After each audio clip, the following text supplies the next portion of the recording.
Well, I came in this morning. They got the Mako lid flipped over. We'll get our jig frame. Our frame jig taken off. Guys are beginning to go through the little grinding process. This is what tearing into something looks like. These men are not fooling around. Wow. Now they're concentrating on the areas of the deck skim that need to be repaired.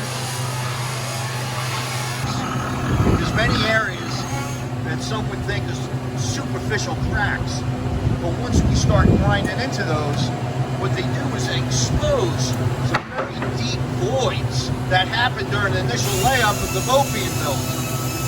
And now that all the grinding has been done, guys moved the deck liner out of the fiberglass shop and are setting up to begin to cut glass for the grind outs.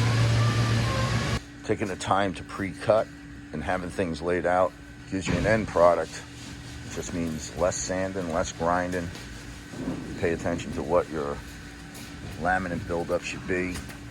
Busy little beavers. Being led by the elder statesman.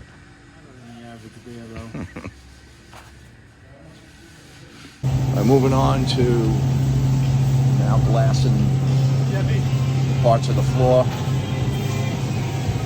Well, to beef up that edge, get rid of all those voids. Eric's gone in there and skimmed the voids. He's going in with a lot of hairy mat all torn up. Build that edge back up. There you go. That's because it's distorted because the fiberglass is so thin. We have to cut a batten to hold it in place and then come in, lay your glass, beef it up. This is the jig that Gary's making up. He and I don't speak to each other. We just read each other's minds.